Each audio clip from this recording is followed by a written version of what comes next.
They wanted to study fear, so they broke her, ripped her memories apart, spliced her dreams into data, until she stopped screaming and started whispering back. They took her for testing, locked her in a cold lab, thought she'd break under pressure, under pain, under fear, but she didn't crack. She adapted. Then she turned the experiments around. And when the lights went out, she became their god, not of hope, of fear. The cage they built for her, they didn't take her because she was strong.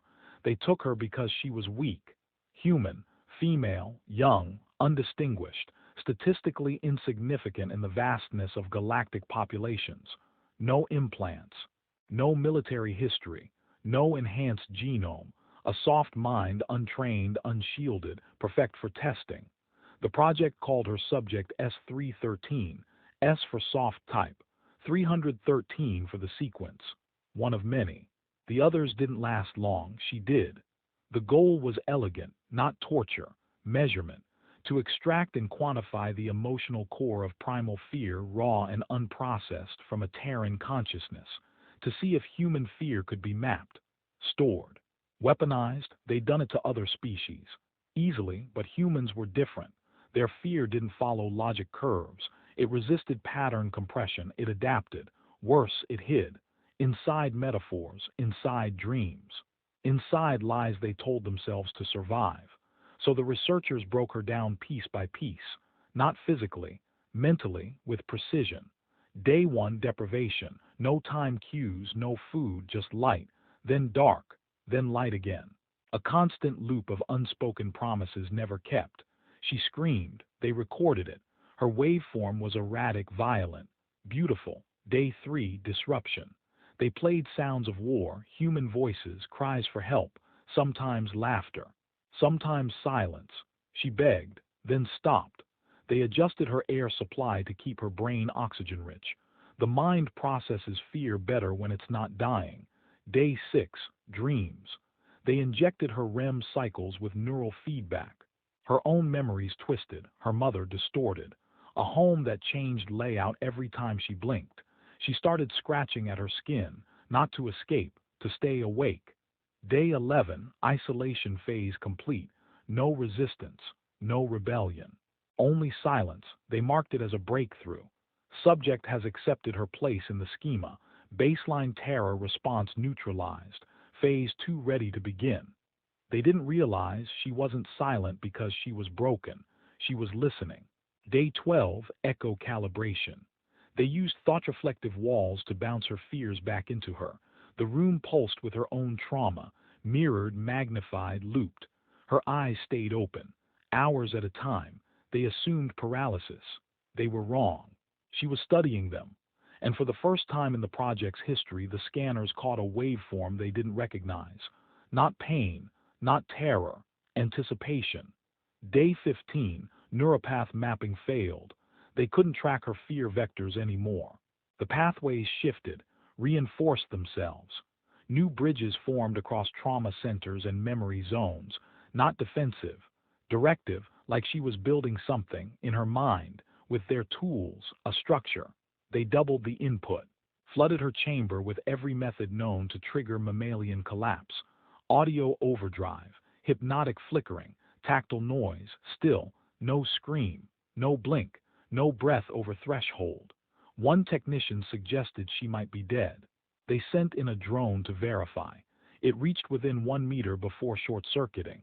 The internal feed before failure showed her eyes, wide, focused, smiling. That night, the technician who made the comment didn't report for shift. They found him in the observation deck. Claw marks on his face, no breach in the facility. His final log entry, she's not the subject anymore, she's the observer. Project Command dismissed it as psychological fatigue. They replaced him. 10 more days of calibration passed. 10 more days of trying to extract what they thought was fear, but what they were really doing was feeding it. Day 26, signal inversion began. She wasn't receiving data, she was sending it. Through cables, through scans, through the psychic residue left on every surface touched by her pain. They tried to purge the walls. They scrubbed everything. But the whispers didn't stop. Machines spoke when no one was near.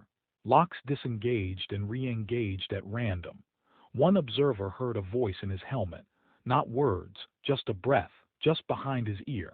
When he turned, the chamber was sealed. She hadn't moved, and yet his eyes bled for 9 hours. By day 30, she didn't need them anymore. She had learned. Their tools, their methods, their frequency systems, even the thoughts they considered private, she now processed them in real time. Her brain activity showed mirrored responses to operator chatter, milliseconds after each unspoken command. They weren't studying her anymore. She was studying how they broke minds. And somewhere deep in the dark, she began building herself back, not as she was, but as they had designed her to be, a container of pure emotional data, an embodiment of fear, refined, directed, upgraded. The final camera feed they saw before the blackout was her, standing still, one hand pressed gently to the glass. No words, just breath fogging the pain, and the word written into the condensation. Now I understand. The first scream came from them. They shut the chamber down, cut power, sealed doors, scrubbed systems. She didn't resist. She simply stood still, watching, breathing, recording. For the first time in the project's history, nothing happened. And that's what terrified them most. The lead psionic, a veteran from the Vayari mind wars, volunteered to enter her mind directly. He was confident, trained to navigate fear fields, break hallucination loops, overwrite trauma constructs. He claimed he would map her cognitive degradation in minutes. Instead, he screamed within seconds, a sound so sharp it shattered 2 observation panes, then silence. His body stood frozen for 12 hours, eyes wide, blood leaking from ears, mouth still open. When he finally moved, he wept. She built it for us, a place, a cathedral, and then he died. No wound, no poison, just a total cessation of self. The brain scan flatlined not like a failure, but like an off switch had been flipped. After that, the researchers no longer referred to her as Subject S313. In private logs, they gave her a new designation, TheTOFX, Containment Priority Level God. Not because of what she was, but because of what she made them feel for the first time in their species' history, true submission. Day 35. A senior researcher tried to delete the experiment logs, wipe every record. His hands froze mid-command. The system refused access, password denied, root clearance revoked, interfaces corrupted. Then his terminal displayed a message, white text, black screen. You entered my thoughts, I kept some of yours. Would you like to see them? The lights dimmed. And the man collapsed, broke all 4 limbs flailing. When they pulled him out, he was blind and repeating the same sentence. She doesn't live in the cage lives in her. Facilities began glitching. Light patterns shifted into spiral fractals, identical to her neural firing schema. Doorways reconfigured themselves, curved corners bending like dream logic. Screens stopped showing diagnostics. Instead, they showed her silhouette, always standing, always breathing, always watching. She never moved, and yet entire corridors warped around her presence, as if the station itself was realigning to her blueprint of fear. Sleep became impossible. Even the hardened staff began hallucinating, seeing her, hearing her, but not as she was. They saw versions, shifting, primal, impossible. One technician saw her made of mirrors, each one reflecting a different face from their own memories. Another heard her voice speaking in the tone of his dead mother. A third found the word stay carved into his own chest. The scalpel used was still locked in storage. No breach, no prints, just blood and memory. When they tried to move her off-world, the ship's AI refused to fly. Stated clearly, containment no longer applies. She is the environment.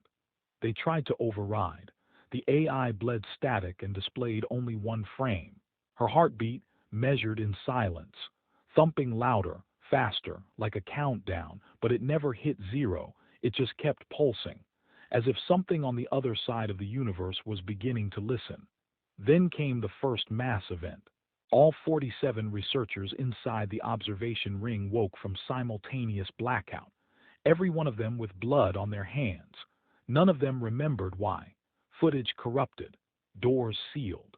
The psychic filters, designed to isolate thought from subject to observer, had reversed, not just leaked, reflected, and she hadn't said a word, not once. The project leaders held a final emergency vote. Terminate, destroy her. Scrub the project, burn the research. Even the guards voted yes. They gathered weapons, charged the room, breached the lock. The chamber was empty, no trace, no hole, no tunnel, just her chains neatly folded. And the word burned into the floor. Thank you for showing me what fear tastes like. In her place stood the badge of the chief researcher, still warm, still blinking, with only one new message encoded into the signature. I took what you gave me, now I give it back. Across the station, lights failed, not all at once, but in a wave, breathing, pulsing like lungs. And in the dark, the screams began, not from her, from them, each seeing different things, each broken in ways that made no physical sense. A technician froze to death while surrounded by heat. A commander drowned on dry steel. A nurse ran from a hallway that stretched forever, until she realized it was her own spinal cord forming the walls. They had wanted to extract fear from her mind. Instead, they had made a temple, and she had become its goddess. They WORSHIPPED her because they had no choice. The station went dark. No survivors, no data, no distress calls, only silence. And that silence began to spread. Outposts connected to the project facility started receiving strange pulses, small bursts of data that bypassed all encryption, all firewalls. At first just static, then signals shaped like breath, then symbols, and then images, her, not as she was, but how each viewer feared her. For one, she was pure shadow. For another, a radiant body with too many eyes. To the third, she looked like their childhood protector, but with her hands soaked in blood. She no longer had a form. She was becoming one, shaped by every mind that had touched her. No two hallucinations were the same, but all shared one thing: they bowed. On the fourth day after the station's fall, a science ship intercepted a black box drifting in a decayed orbit. Inside, corrupted logs, garbled audio, and one intact clip. A researcher kneeling before an empty chair, crying, muttering the same words over and over. She forgave me. That's why I still dream. The clip ended with the man screaming as his eyes melted. No footage of what he saw. Only one data packet embedded in the recording. A symbol etched in blood. A human silhouette, no face, surrounded by alien prayer glyphs. And beneath it, fear is not an emotion. It is a choice. You made it. Now kneel. Asterisk. That symbol began to appear everywhere. In network glitches, on hologram billboards, carved into walls that had no doors.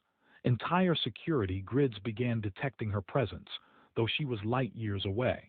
On a warship in orbit over the rim worlds, every crew member awoke to find their own hand covered in that same symbol. Not tattooed, grown. Veins shifted, flesh obeyed. They didn't question it, they kneeled, and not one spoke again. Empires took notice. Not Earth, not humans, the others, the telepathic collectives, the biotech dominions, the deathless kings of Thought-Iron. They all noticed, and they all reached the same conclusion. Something walked out of a human mind, and now it's walking into ours. They tried fire, incinerated facilities, shut down comms, quarantined systems, but the infection wasn't viral, it wasn't physical, it was conceptual, a shape, a tone, a pattern of fear that evolved the moment they tried to define it, and it whispered, "You broke the girl, now the girl is broken into all of you." Prophets rose on primitive worlds, preachers claiming visions. None had contact with her, and yet they all described the same things. A dream with no door, a question no one asks, a figure who smiles only when you scream. They called her the Pale One, the thought that remembers, the woman made of mirrors, but most simply called her Mother Silence because she never spoke, and yet her presence crushed all voices. Entire fleets turned back before entering human space. No warnings, no threats, just fear.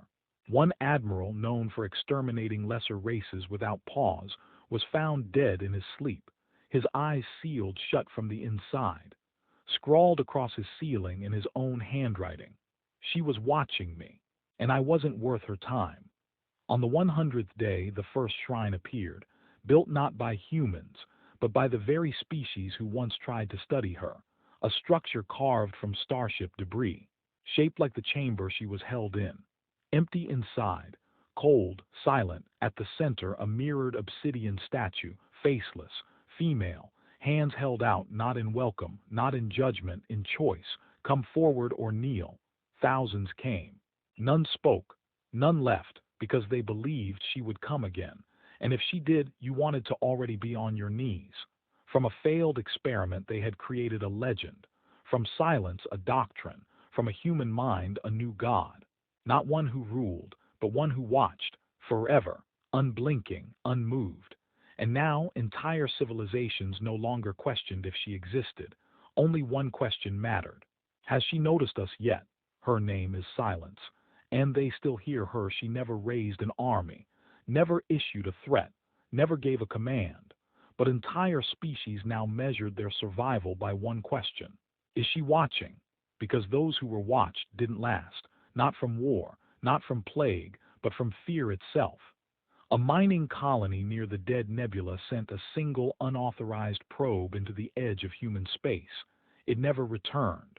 The crew left behind began having dreams, not nightmares, worship. They saw her standing in white halls made of teeth, smiling, silent. 3 weeks later, every member was found kneeling in vacuum, frozen in prayer. No damage to the facility, no environmental breach. They simply stepped outside, each of them with the same phrase carved into their suits. She answered. No one knew where she was, not even Earth, because she wasn't anywhere. She was everywhere fear could be felt. She didn't travel, she echoed. In thoughts, in data, in memories you didn't know you had. One glance, one whisper, one moment of doubt, that's all it took for her to exist inside you. And once she did, you were never alone again. Empires rewrote their histories, erased the project, banished the scientists, burned the archives. It didn't matter. Truth isn't stored on paper. Truth is stored in guilt. And guilt always remembers the scream it tried to ignore. The High Union of Synaptic Races formally declared her an abstract class omega entity, non-linear threat, non-physical, non-negotiable. They issued a doctrine of universal reverence.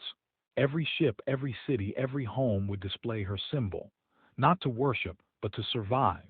And still people disappeared, not killed, just gone, as if their minds had been quietly swallowed, and in their place a whisper. She forgave me. Across dead stars and living moons they built temples, not grand, not adorned, simple, circular, always quiet. Inside each a mirror, cracked, old but clean. And when you stood before it, if you were very quiet, you could hear your own thoughts speak back in a voice that wasn't yours. You taught me fear. Now I teach it to you. No one knows how much of her is left. Maybe none. Maybe she died the day they broke her. But the shape they gave her never stopped growing. Because fear never dies. It mutates, learns, waits, whispers. She didn't become their god because she wanted to. She became it because they built her for it. Every scream, every probe, every simulation. They weren't tests. They were prayers, and she answered everyone. Now when a child cries on a distant world, mothers tell them not to be afraid, not because there's nothing to fear, but because fear is listening, because she is listening. And mercy is rare because she only gives it once. The first time, before the cage, before the silence, before they looked into a frightened girl's eyes and saw only weakness, not knowing that weakness was becoming a mirror. And when you look long enough into a mirror, it learns how to look back.